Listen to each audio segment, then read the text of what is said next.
Class 10th tangent of circle theorem number 4 हम लोग देखते हैं। इसमें बता रहा है, स्टेटमेंट कह रहा है कि if two tangents are drawn from an external point then they subtend equal angles at the centre. कह रहा है कोई सर्कल है, इस सर्कल के एक्सटर्नल में एक पॉइंट है, इस पॉइंट से दो टेंजेंट ड्रॉ किया गया है इस तरह से। इस पॉइंट को ए से डिनोट कर देते हैं। तो बता रहा है कि सेंटर पर जो एंगल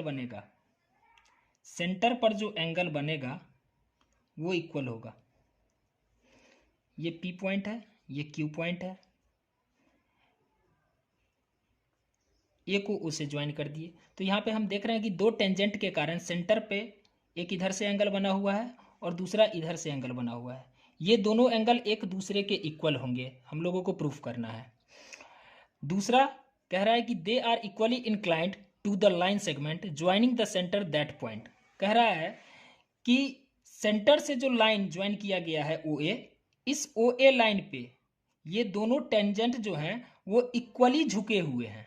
सेंटर से जो लाइन ओ ए ड्रॉ किया गया है, इस ओ ए लाइन पे ये दोनों टेंजेंट इक्वली झुके हुए हैं। इक्वली झुके हुए हैं इसका मतलब ये हुआ कि ये दोनों टेंजेंट जो है वो इक्वली एंगल बना रहे हैं इस लाइन पे। ये जो ओ ए लाइन है जो कि सेंटर से ज्वाइन है, इस लाइन सेगमेंट पे इक्वल एंगल बना रहा है। तो हम लोगों को प्रूफ क्या करना है, फिर से एक बार समझ लेते हैं कि बता रहा है कि कोई सर्कल है, इस सर्कल के किसी बाहरी पॉइंट ए से दो टेंजेंट ड्रॉ किया गया है। ये जो दो टेंजेंट ड्रॉ किया गया है तो बता रहा है कि सेंटर पर जो एंगल बनेगा वो एक दूसरे का इक्वल होगा। दूसरा हमको प्रूफ करना है कि सेंटर से जो लाइन सेगमेंट ज्वाइन किया गया है उस बाहरी पॉइंट पे, तब जो टेंजेंट जो है वो उस पॉइंट पे, उस लाइन पे इक्वल एंगल बनाएगा। मीन्स इक्वली इंक्लाइंड कर रहा है जो सेंटर से लाइन सेगमेंट ज्वाइन किया गया है उस लाइन पे। तो इसके लिए हम लोगों को सबसे पहले लिखना होगा गिवन में दिया हुआ क्या है। तो गिवन में देखते हैं क्या सब है। हम देख रहे हैं कि एक सर्कल है, a circle with centre O and a point A outside the circle,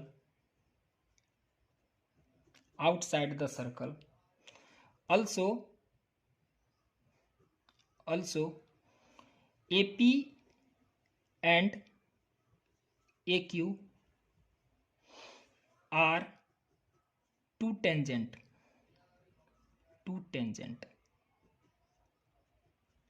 हम लोगों को प्रूफ करना है, प्रूफ क्या करना है, प्रूफ करना है कि एंगल POA या फिर इसको कह सकते हैं angle AOP, angle AOP equal होगा एंगल AOQ के। सेंटर पर जो एंगल बना हुआ है इस टेंजेंट के कारण वो एक दूसरे का इक्वल होगा। दूसरा प्रूफ हम लोगों को करना है कि सेंटर से जो ज्वाइन करते हुए एक लाइन सेगमेंट गया है उस पे ये टेंजेंट जो है वो बराबर झुका हुआ है। मीन्स एंगल PAO इक्वल है एंगल QAO के। तो ये हम लोगों को प्रूफ करना है।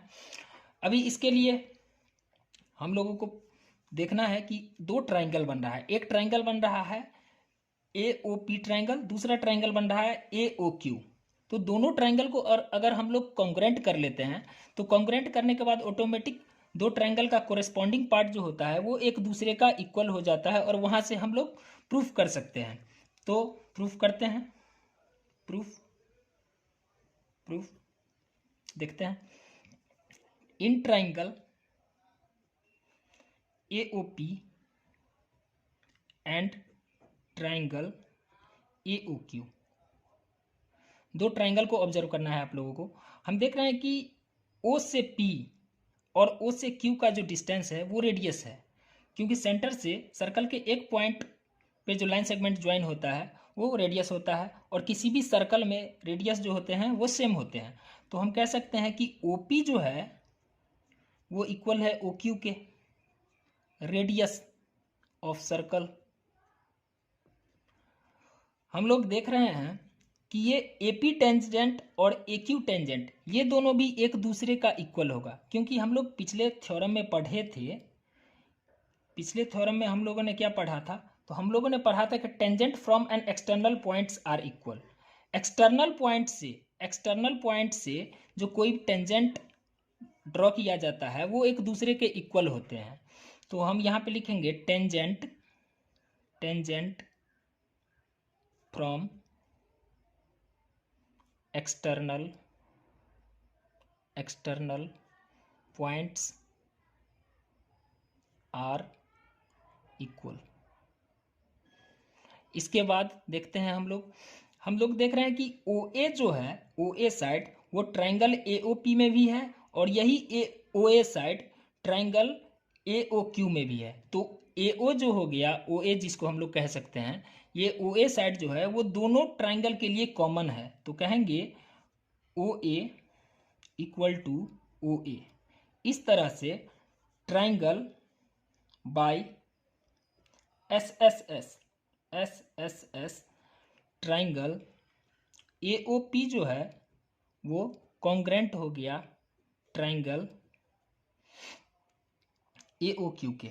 और जब दो ट्राइंगल एक दूसरे का कॉन्ग्रेंट हो जाता है तो हम लोगों को पता है कि जैसे ही दो ट्राइंगल एक दूसरे का कॉन्ग्रेंट हो जाता है तो उसका कॉरेस्पॉन्डिंग बाकी का जितना भी कॉरेस्पॉन्डिंग पार्ट होता है जो अननोन हो वो भी एक दूसरे के इक्वल हो जाते हैं। तो हम कह सकते हैं कि इस ट्राइंगल का एंगल AOP जो हो जाएगा, एंगल AOP वो इक्वल हो जाएगा एंगल AOQ के।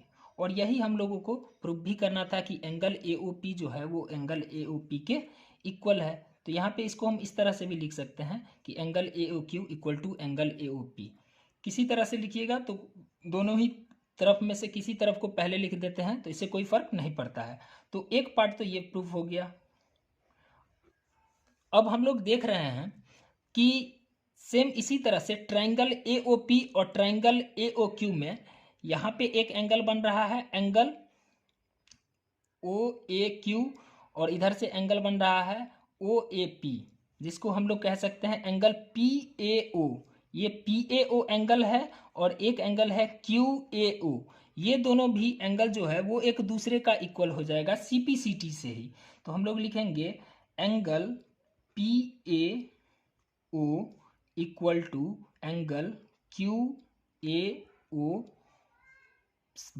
ये दोनों एंगल क्यों इक्वल हुआ एक दूसरे के? तो हम लोग लिखेंगे बाय CPCT।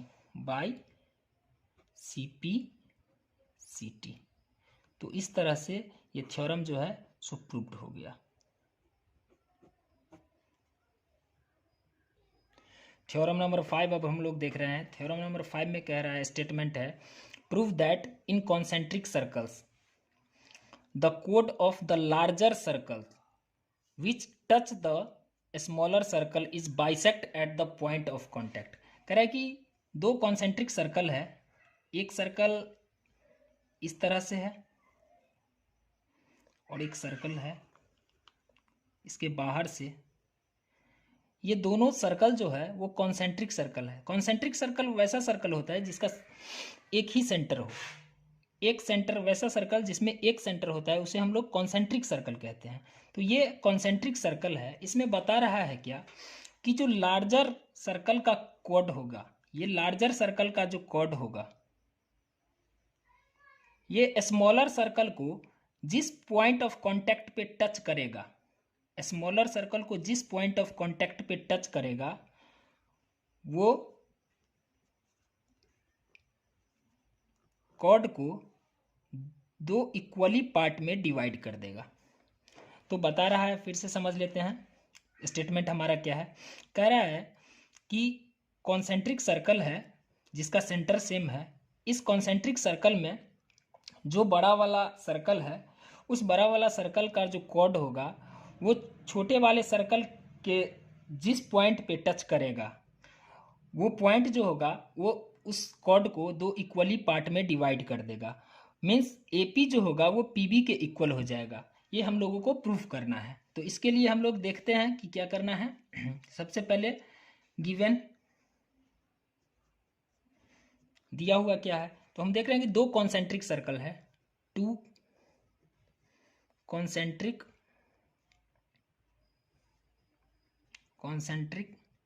सर्कल्स विद, जिसमें सेंटर जो है वो सेम है, with same centre O, and A B is the chord of larger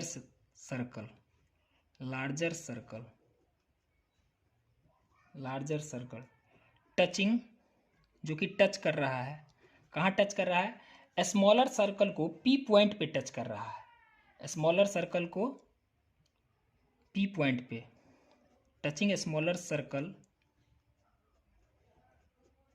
eight point P. तो जैसे कि हम लोग देख रहे हैं कॉन्सेंट्रिक सर्कल है जिसमें सेंटर जो है वो सेम है, लार्जर सर्कल से एक कॉर्ड पास कर रहा है जो स्मॉलर सर्कल को पी पॉइंट पे टच कर रहा है। तो ये जो पी पॉइंट पे टच कर रहा है जिसके कारण बता रहा है कि ये ए बी कॉर्ड जो है वो बाइसेक्ट हो गया है, दो इक्वली पार्ट में डिवाइड हो गया है। तो प्रूफ हम लोगों को करना है, प्रूव करना है कि A P equal to P B. इसके लिए कंस्ट्रक्शन कर देते हैं, कंस्ट्रक्शन में कर देते हैं हम लोग ज्वाइन, ओ को ए से ज्वाइन कर देते हैं और ओ को फिर बी से ज्वाइन कर देते हैं, join O A and O B, O A और ओ बी को ज्वाइन कर दिए, जिसके कारण हम लोग देख रहे हैं कि दो ट्रायंगल बन रहा है। एक कंसेप्ट आपको पीछे से पता है पिछला थ्योरम से कि जो टेंजेंट होता है सर्कल का, तो सर्कल का जो टेंजेंट होता है तो वो किसी भी पॉइंट से आता हुआ जो लाइन सेगमेंट उस पर होगा वो 90 डिग्री का एंगल बनाता है। ओपी जो होगा इस छोटे वाले सर्कल का जो टेंजेंट एपीबी बन गया है इस पे 90 डिग्री का एंगल बनाएगा। तो जिसके कारण हम लोग अब देख सकते हैं जब प्रूफ करेंगे तो ट्रायंगल दो बन गया है, एक ट्रायंगल बन गया है AOP और दूसरा ट्रायंगल बन गया है BOP। तो triangle AOP and triangle BOP, दोनों ट्रायंगल को हम लोग कॉन्ग्रेंट करते हैं, ट्रायंगल AOP को और ट्रायंगल BOP को। तो हम लोग देख रहे हैं कि ट्रायंगल AOP और ट्रायंगल BOP में OA जो होगा वो OB के इक्वल होगा, OA इक्वल टू OB। तो यहाँ पे हम देख रहे हैं क्या कि O से लेके A का डिस्टेंस और O से लेके B का डिस्टेंस, ये बड़े वाले सर्कल के लिए दोनों OA और OB जो है वो रेडियस है। बड़ा वाले सेंटर से वैसा लाइन सेगमेंट जो सेंटर से सर्कल के एक पॉइंट को टच करता है उसको हम लोग रेडियस कहते हैं। तो OA और OB जो है वो बड़ा वाला सर्कल के लिए रेडियस हो गया। तो और रेडियस जो होता है किसी भी सर्कल का वो एक दूसरे का इक्वल होता है। तो हम कह सकते हैं OA इक्वल टू OB, यहाँ पे लिख देंगे रीजन रेडियस होने के कारण। नेक्स्ट हम लोग देख रहे हैं क्या कि पर ये टेंजेंट जो होता है, टेंजेंट पे जो शॉर्टेस्ट डिस्टेंस होता है वो 90 डिग्री का एंगल बनाता है, मीन्स परपेंडिकुलर होता है। तो एंगल OPA जो होगा वो इक्वल हो जाएगा एंगल OPB के, यहाँ पे लिख देंगे 90 डिग्री बना रहा है। नेक्स्ट हम लोग देख रहे हैं क्या कि ये OP लाइन जो है ये दोनों ट्रायंगल के लिए कॉमन है। तो यहां लिख सकते हैं OP equal to OP common. तो इस तरह से बाय RHS, RHS। यहाँ पे RHS मतलब राइट हाइपोटेनस साइड। तो हम लोग देख रहे हैं क्या कि राइट जो है वो 90 डिग्री का एंगल बना रहा है यहाँ पे, तो राइट हो गया। ये हाइपोटेनस, ये इस ट्राइंगल के लिए, ट्राइंगल AOP के लिए ये लॉन्गेस्ट साइड OA है, तो हाइपोटेनस, और एक अदर साइड OP है। तो राइट हाइपोटेनस साइड से हम लोग कहेंगे कि ट्राइंगल AOP जो हो जाएगा वो कॉन्ग्रेंट हो जाएगा ट्राइंगल BOP के। जब दो ट्राइंगल एक दूसरे के कॉन्ग्रेंट हो जाते हैं तो उसका कोरेस्पॉन्डिंग पार्ट ऑटोमेटिक इक्वल हो जाता है। तो हम लोग कह सकते हैं कि ट्राइंगल AOP का AP साइड और ट्राइंगल BOP का BP साइड भी एक दूसरे का इक्वल हो जाएगा। सो AP इक्वल टू BP। क्यों? तो यहाँ पे भी लिख देंगे CPCT से। Corresponding part of congruence triangle हम लोगों को बताता है कि जब दो ट्राइंगल एक दूसरे का कॉन्ग्रेंट हो जाए तो उसका कोरेस्पॉन्डिंग पार्ट जो होगा वो भी एक दूसरे का इक्वल हो जाएगा। अब हम लोग कह सकते हैं 10